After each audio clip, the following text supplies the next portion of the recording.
सभी प्रदेशवासियों को नमस्कार। मैं आपका भाई विक्रम सैनी बहुत दिनों के बाद आज लाइव आया हूं।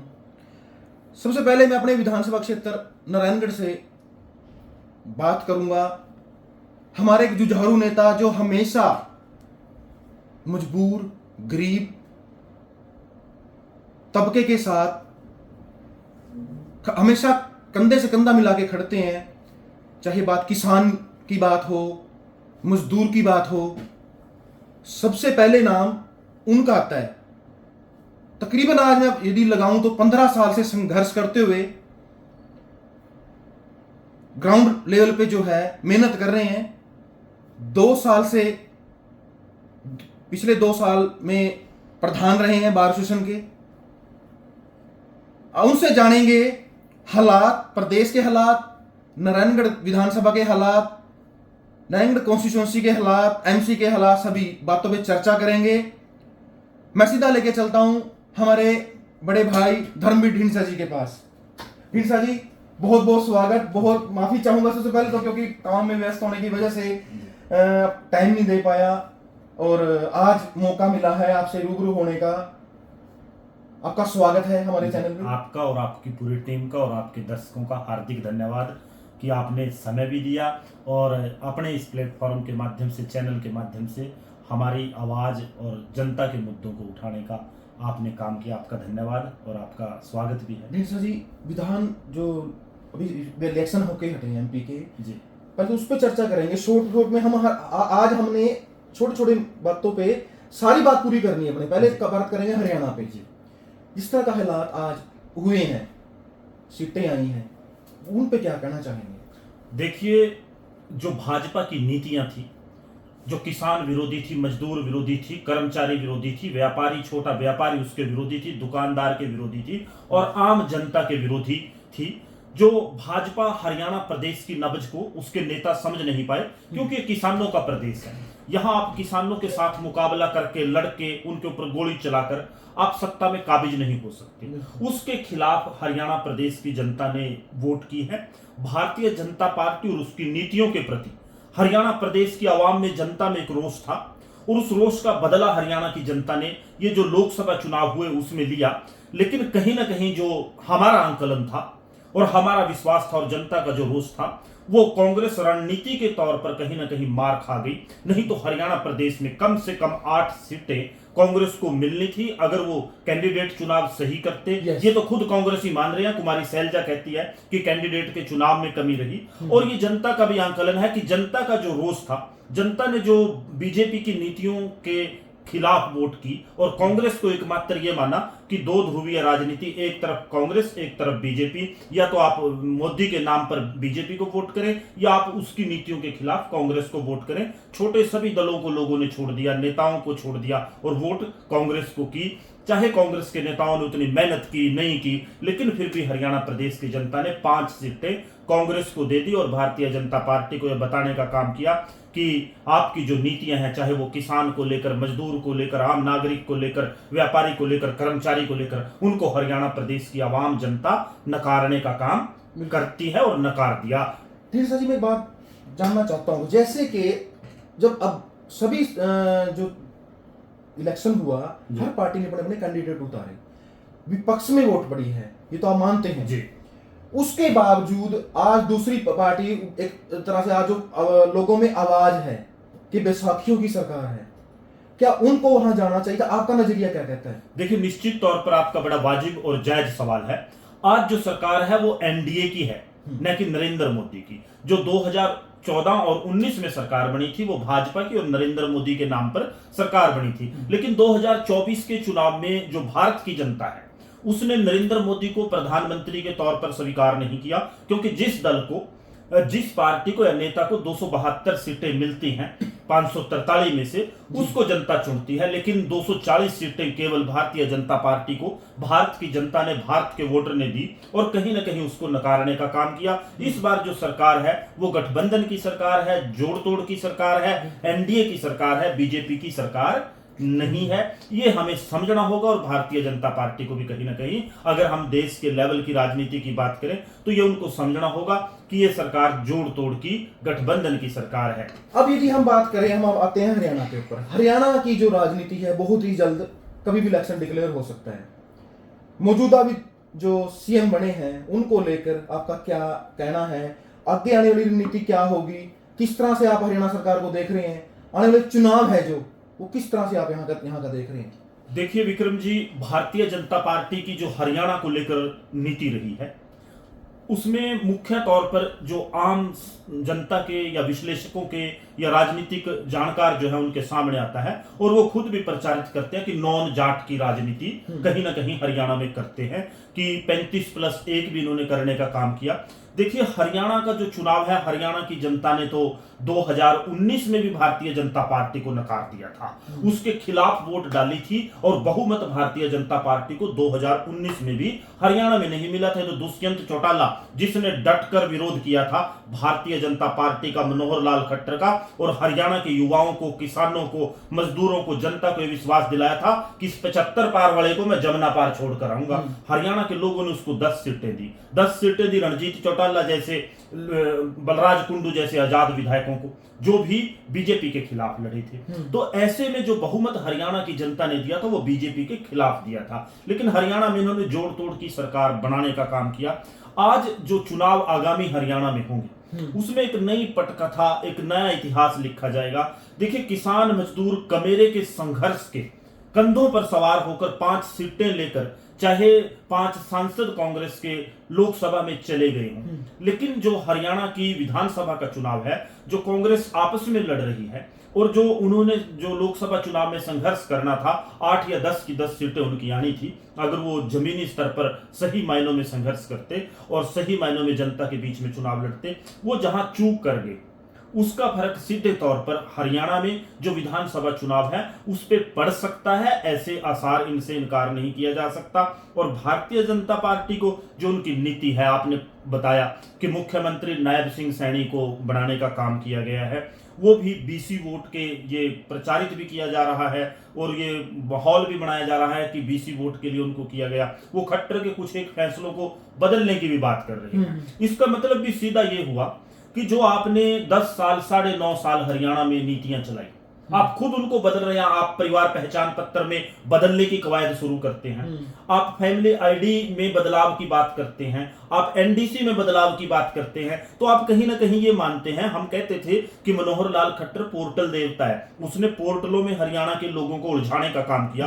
और जब नायब सैनी मुख्यमंत्री बनने के बाद उसको बदलता है। जो आपने सरपंचों के ऊपर ई टेंडरिंग की लिमिट थोपने का काम किया, उसको आप 5 से 10 करते हो। लेकिन चुनाव के समय हमारे पास जो इनपुट है, मैं आपके माध्यम से साझा करूंगा कि असीम गोयल और नायब सैनी ने सरपंचों की एक मीटिंग बुलाई थी और उसमें सरपंचों से कहा था कि आप हमारा साथ दें लोकसभा चुनाव में, और लोकसभा चुनाव के बाद हम आपकी टेंडरिंग खत्म करेंगे। लेकिन हमें विश्वास था कि ये खट्टर के जो फैसले हैं उसकी सरकार के, नायब सैनी उनको पूरी तरीके से बदल नहीं सकता, थोड़ा बहुत सुधार चाहे उनमें करेगा क्योंकि वो मजबूरी है, कहीं ना कहीं जनता में रोष है। तो उसने वो 5 लाख से 10 लाख करने की कवायद जो ई टेंडरिंग से बाहर करने की है वो शुरू कर रखी है। देखिए जहां तक नायब सैनी का सवाल है, मुख्यमंत्री बदलने से जो खट्टर के प्रति हरियाणा की जनता में रोष था उसको कम करने का काम किया, बीसी वोटर को साधने का काम किया। और खट्टर के समय में मैं एक घटना आपके साथ साझा करूंगा, बड़ी महत्वपूर्ण घटना है कि खट्टर को किसी ने कहा कि आप नॉन जाट मुख्यमंत्री और 10 साल आपने पूरे कर दिए, 2 आपने पूरे कर दिए। वो बड़े खुश होकर इस बात का जवाब दे रहे थे। लेकिन मैं उनसे एक सवाल पूछता हूँ कि खट्टर साहब से ये सवाल पूछना बनता है, आज नायब सैनी है, उन्होंने तो खैर ऐसी बात नहीं कही, कि ये सवाल पूछना पड़ता था कि भाई आप नॉन जाट नहीं है, आप नॉन सैनी है, नॉन गुज्जर है, नॉन राजपूत है, नॉन ब्राह्मण है, आप नॉन बीसी की जितनी कास्ट है, आप वो नॉन, आप तो सिर्फ एक ही जाति है, मुख्यमंत्री आप एक जाति के बन गए, तो सारी 35 जातियां उससे बाहर है। तो वो तो किसी भी जाति का बनेगा, एक ही जाति का बन सकता है मुख्यमंत्री, सारी जातियों के 36 मुख्यमंत्री तो बनाने से रहे। तो ऐसे में ये जो प्रचार करना चाहते हैं, जो लोगों को धर्म जाति मजहब के नाम पर बांटना चाहते हैं, ये रणनीति और राजनीति हरियाणा के लोगों ने नकार दी है और सिरे से नकारने का काम किया। यहां साझ भाईचारे की बनाकर, मेल जोल बनाकर, सर्व समाज सर्व जातियों को साथ में लेकर जो लोग आगे बढ़ेंगे निश्चित तौर पर जनता उनका साथ देगी और उनको विधानसभा में लेकर जाएगी। हम तो बल्कि निजी तौर पर भी ये मानते हैं और राजनीतिक तौर सामाजिक तौर पर भी कि भाई ये काम ये माहौल जात की बात का नहीं होता, बात जात की नहीं करनी, जमात की करनी है। जमात करामात होती है और जमात ही बड़ी चीज होती है। आने वाला इलेक्शन बहुत ही नजदीक है, हरियाणा में आप क्या स्थिति देख रहे हैं? भाजपा की, कांग्रेस की क्या स्थिति देख रहे हैं, अदर पार्टी की क्या स्थिति देख रहे हैं? देखिए, भाजपा एक धड़ा हरियाणा में बन चुका है, इसमें कोई संदेह नहीं है। एक तरफ से मुकाबले में भाजपा होगी, लेकिन दूसरी तरफ जो माहौल नजर आ रहा है, बन गया माहौल जो लोकसभा चुनाव में, कि एक तरफ कांग्रेस है। देखिए, हरियाणा की राजनीति में जातीय समीकरण, आजाद चुनाव लड़ने वाले और जिन लोगों के टिकट कटेंगे, जिनको टिकट नहीं मिलेगा किसी विधानसभा क्षेत्र से, वो लोग, और अभय चौटाला एक फैक्टर है। जजपा इस चुनाव में ज्यादा नहीं कर पाएगी, ये मतलब इसमें कोई राजनीतिक तौर पर कोई द्वेष की वो नहीं है, लेकिन स्पष्ट तौर पर अगर राजनीतिक विश्लेषण और राजनीतिक समझ मेरी जो है, जजपा ज्यादा नहीं कर पाएगी। अभय चौटाला एक फैक्टर रहेगा, अभय चौटाला के बाद बीएसपी एक फैक्टर रहेगा और चंद्रशेखर आजाद एक फैक्टर रहेगा और आम आदमी पार्टी एक फैक्टर रहेगी। क्या भाजपा सरकार बना पाएगी? नहीं, निश्चित तौर पर ऐसा नहीं होगा। किसकी सरकार हो सकती है? मिली जुली और आजाद तय करेंगे कि हरियाणा में सरकार किसकी होगी, क्योंकि जो अभय चौटाला प्रयास कर रहा है एक नॉन भाजपा नॉन कांग्रेस गठबंधन बनाने का, जिसमें बीएसपी, चंद्रशेखर आजाद और ये जो आम आदमी पार्टी है, अगर ये कहीं गठबंधन एक कर पाते हैं, अच्छे उम्मीदवार जनता के सामने पेश कर सकते हैं और कुछ एक लोग जो कांग्रेस में टिकटों को लेकर खींचातानी है। आप देखिए जरा कांग्रेस का पिछले चुनाव में क्या माहौल रहा। साबाद से रामकरण काला है, कांग्रेस के ऑफिस में जाकर टिकट अप्लाई करके आया था, टिकट नहीं मिली, दुष्यंत चौटाला ने टिकट दे दी, चुनाव जीत गया। रणजीत चौटाला का टिकट काट दिया था, वो आजाद जीत गया, बाद में बीजेपी में चला गया। ऐसे ही अंबाला शहर और अंबाला छावनी में जो निर्मल सिंह को या जो टिकट नहीं दिए गए, उन हालातों में कहीं ना कहीं टिकट के बंटवारे से जो सही नहीं हुआ या परिस्थितियां जो बढ़ी, आजाद लोगों के हाथ में और जेजेपी के हाथ में सत्ता की चाबी और बागडोर कहीं ना कहीं चली गई, जिसका फायदा भाजपा ने उठाया। तो आगामी जो चुनाव है, अगर उसमें आप सोच रहे हैं कि सीधे तौर पर इतनी आसान राह कांग्रेस के लिए होगी, तो वो इतनी आसान राह नहीं है। उनको जमीनी स्तर पर बहुत मेहनत करनी पड़ेगी, उम्मीदवार चुनाव पर विशेष ध्यान देना पड़ेगा। गठबंधन की राजनीति को आज के समय में नकारा नहीं जा सकता। अगर भारतीय जनता पार्टी जैसा राजनीतिक दल जो दंभ भरता था, जो सेखी बधारता था, सेखी मारता था कि हम विश्व की सबसे बड़ी राजनीतिक पार्टी हैं, उसको गठबंधन का सहारा लेना पड़ा। तो हरियाणा कांग्रेस का ये कहना कि हम बिना गठबंधन के अकेले लड़ेंगे या नहीं लड़ेंगे। आप लोकसभा चुनाव हुए, उसमें आप सीटों का आकलन देखिए, शायद 46 सीटों के आसपास कांग्रेस ने लीड किया अगर उसको हम विधानसभा के हिसाब से देखें, और 43 के ऊपर बीजेपी ने लीड किया। वहां मुद्दे अलग थे, परिस्थितियां अलग थी, लेकिन अब माहौल एक तरह से कहीं ना कहीं निश्चित तौर पर हरियाणा का जो है वो एंटी भाजपा है, क्योंकि आज भी मुख्यमंत्री चाहे प्रयास कर रहे हैं, लेकिन वो सिर्फ छलावा है, दिखावा है, ये मेरा मानना है। अगर वो वास्तव में चाहते हैं कि हरियाणा प्रदेश में भाजपा के चेहरे को बदलने से कोई फर्क न पड़े, कोई जनता में बदलाव आए, तो उसके लिए उनका सबसे महत्वपूर्ण और जरूरी जो मामला है, सबसे पहले जो किसानों के मुद्दे हैं उनको सुलझाना है। नारायणगढ़ शुगर मिल का 35 करोड़ के करीब बकाया है, क्या मुख्यमंत्री की जिम्मेवारी नहीं बनती वो दिलवाना किसानों का? क्या संबो और खिनौरी बॉर्डर पर गोली मारकर किसानों को रोक रखा है, उसकी तरफ ध्यान नहीं देना चाहिए? हरियाणा में किसानों को ट्यूबवेल का बिजली का कनेक्शन नहीं मिलता, वो अफगानिस्तान जाएंगे भाई लेने, ये मुख्यमंत्री की जिम्मेवारी नहीं बनती? आप किसान बिजली का कनेक्शन मांगता है, आप जबरदस्ती उसको सोलर दे देते हैं, सोलर से ट्यूबवेल चलता है। आपकी बात से एक बात याद आई है साथियों, ये सवाल आप भी देखना।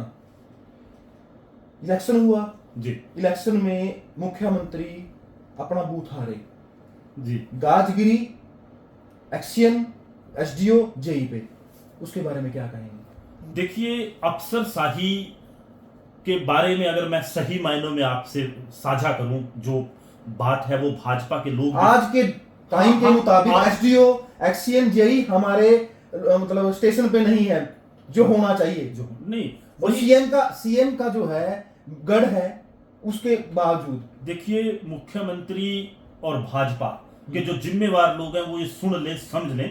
उसमें कहते हैं कि निंदक नेरे राखिए आंगन कुटी छुआए, बिन पानी बिन साबुन निर्मल होए सुहाए। मतलब जो हम बोल रहे हैं विपक्षी लोग, उसको अगर सही मायनों में सुना जाए तो आधी चीजों में सुधार हो जाता है। जितने कर्मचारी हैं, अफसरशाही है, वो टोटल भारतीय जनता पार्टी की नीतियों से, नेताओं से, सरकार से नाखुश है, और नाखुश होने का उनके पास बहुत बड़ा कारण भी है, क्योंकि सरकार ने उनकी सुनी नहीं है। और जिसका परिणाम क्या है कि जो चुनाव हुए लोकसभा के, हरियाणा में ज्यादातर कर्मचारियों की वोट डालने नहीं दी। ये एक बड़ा मुद्दा है जिसको कांग्रेस ने उठाया नहीं। आपने एक चीज देखी होगी कि चुनाव के तुरंत बाद मुख्यमंत्री और पूर्व मुख्यमंत्री, जिसको सुपर सीएम कहा जाता है, मनोहर लाल खट्टर ने बड़े गुस्से में बयान दिए कि कर्मचारियों ने हमारा नुकसान किया, हम उनको देखेंगे, छोड़ेंगे नहीं, बख्शेंगे नहीं।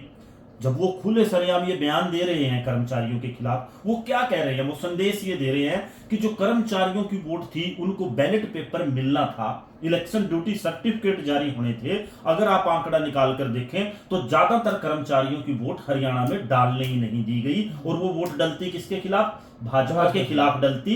और कर्मचारियों में रोष था, चाहे वो ओल्ड पेंशन स्कीम का मामला हो या उनके दूसरे नियुक्तियों का, ट्रांसफर का, नई भर्तियों का, कितने तो मामले हैं जो कर्मचारियों से जुड़े हैं, आप उनकी सुनते नहीं, फिर वोट उनसे ड्रा कर लेना चाहते हैं। तो ऐसे में जो नारायणगढ़ का आपने मामला बताया, इसमें कोई दो राय नहीं है कि नारायणगढ़ में एक कर्मचारी को तो मैं जानता हूं जो नारायणगढ़ में एसडीओ नारायणगढ़ थे शायद, उसने किसानों को बहुत तंग किया, ट्यूबवेल के कनेक्शन बिना नोटिस। अब उसको आप बदल रहे हो, अब वॉश आउट कर रहे हो। आप मुझे एक बात बताओ, जब वो किसानों को तंग कर रहा था, परेशान कर रहा था, आप मुख्यमंत्री थे, जिम्मेवार लोग थे, भाई आपके बिना क्या किसी अफसर की इतनी मजाल हो सकती है कि तब तो आप क्या कहते थे कि मेरे लोगों को छोड़ दो, दूसरों को तंग करो।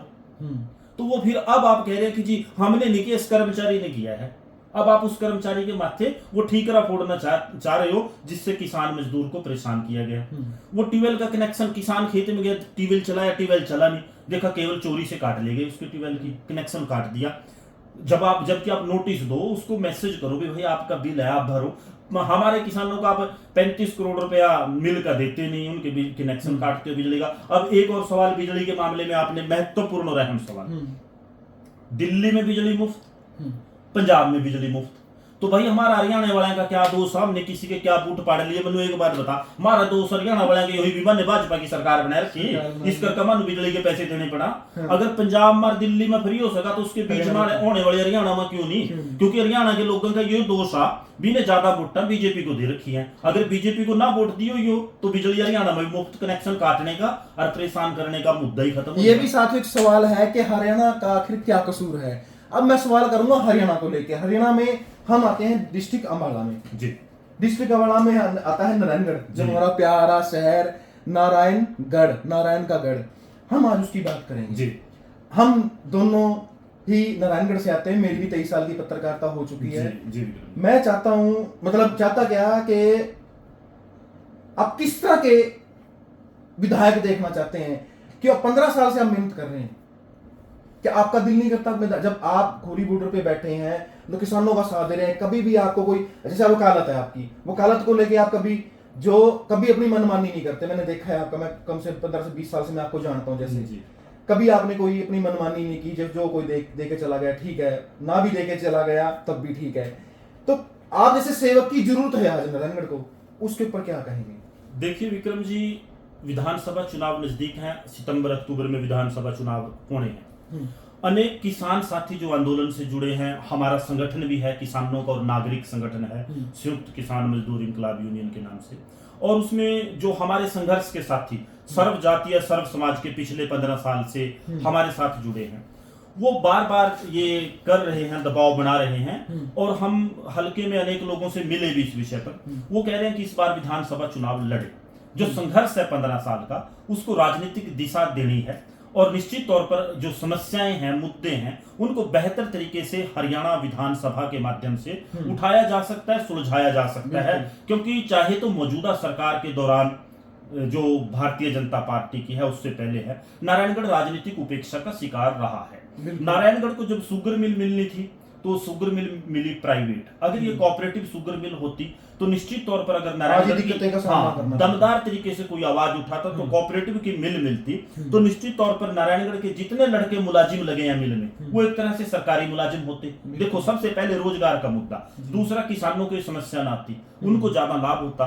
तो इन मुद्दों के मद्देनजर, बल्कि कई किसानों ने तो, मुझे कहना नहीं चाहिए, मुझे यहां तक कहा कि हमने अपनी वोट भाजपा के खिलाफ कांग्रेस को भांग के बाड़ा दे दी। हमारे यहाँ एक देसी में कहावत है ना, ठीक कि है। भांग के बाड़ा दे दी, मतलब मुफ्त में दे दी मुफ्त में दे वोट। दी। अपना सारा संघर्ष कांग्रेस की झोली में डाल दिया ताकि भाजपा की जो गलत नीतियां हैं उनसे छुटकारा मिल सके। तो वो कहते हैं कि जब हमारा अपना किसान मजदूर, हमारा अपने बीच का आदमी अगर विधानसभा में जाए, प्रयास करे, तो वो ज्यादा बेहतर होगा। आप चुनाव लड़ने पर विचार कीजिए। हम उस पर विचार कर रहे हैं, लेकिन मैं आपके विचार कर रहे हैं कि मन बना चुके हैं, देखिए- स्पष्ट कीजिए। देखिए, मैं आपके माध्यम से ये एक बार फिर दोहराना चाहूंगा कि चुनाव लड़ना निजी फैसला या हठधर्मिता कि मैं कहूं मैं लड़ूंगा ही लड़ूंगा, ये फैसला कभी नहीं होना चाहिए, ना होता है, और मेरा तो बिल्कुल भी नहीं होगा। लेकिन हमारे जो साथी हैं टीम के जुड़े, वो कह रहे हैं कि चुनाव लड़ना है और निश्चित तौर पर लड़ने की तैयारी, जनसंपर्क शुरू कर दिया है।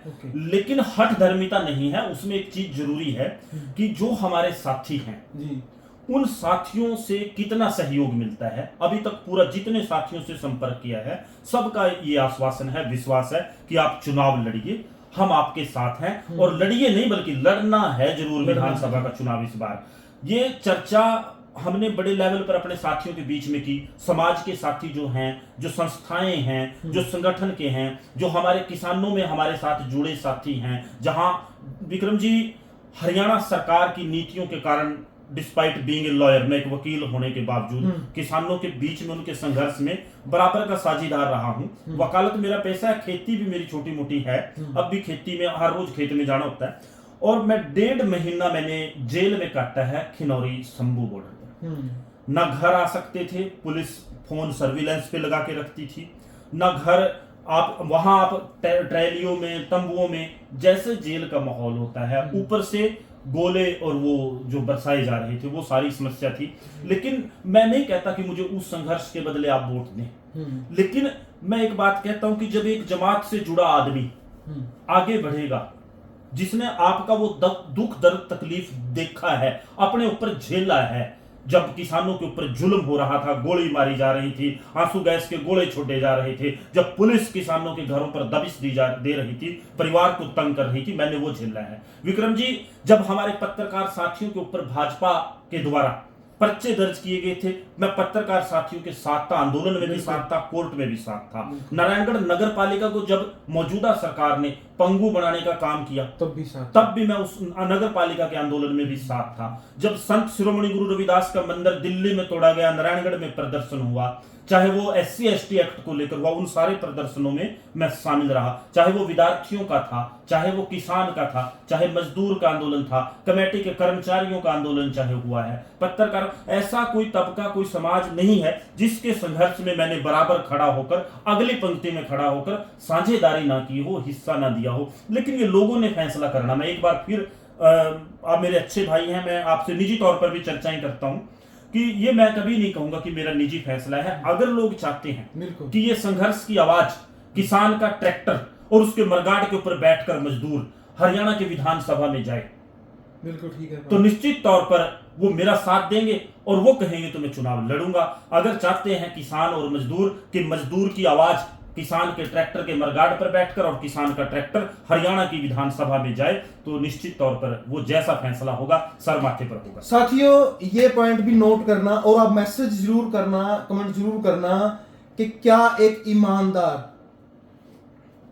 जिसे कहते हैं कि किसान का बेटा, एक मजदूर का बेटा, एक गरीब का बेटा, एक लॉयर होने के बावजूद आज आम तबके के साथ ग्राउंड लेवल पे काम कर रहा है, आपकी आवाज उठाई जाए, आपको ऐसा आदमी चाहिए या AC रूम में बैठ के जो ऑर्डर पास करे ऐसा आदमी चाहिए, वो आपका फैसला होगा। मैं हमेशा कहता हूं कि जनता सर्वोपरि होती है, वो फैसला आपका है। अब मैं लास्ट में एक बात आपसे जानना चाहूंगा, जो आज लोगों की, नारायणगढ़ विधानसभा एक बहुत बड़ा विधानसभा है जी, जो सबसे बड़ी मांग आज है वो है जिले की जी।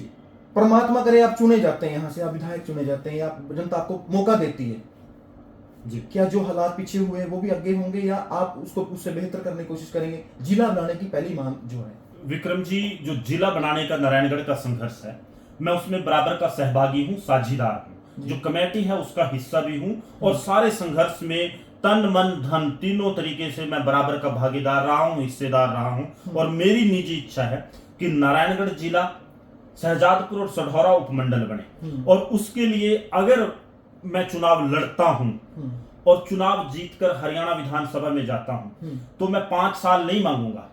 पहले 2 साल में निश्चित तौर पर सबसे पहला काम नारायणगढ़ को जिला बनाना, नारायणगढ़ शुगर मिल का सुधार करना, और इसके अलावा एक और जो निजी शहर का सबसे बड़ा मुद्दा नारायणगढ़ का मैं मानता हूं और शायद किसी ने ना उठाया हो, वो मैं आपके साथ साझा आपके माध्यम से करूंगा कि नारायणगढ़ जो नगर पालिका का एरिया है उसमें सीवरेज डला हुआ है, लेकिन सीवरेज ना तो उसकी निकासी है ना वो चलता है, और जो गंद है शहर का वो नालियों में बहता है जिससे कोई बीमारी फैल सकती है, कोई हाइजीनिक सिस्टम नहीं है। ये डलवाया किसने है सीवरेज चलता क्यों नहीं है?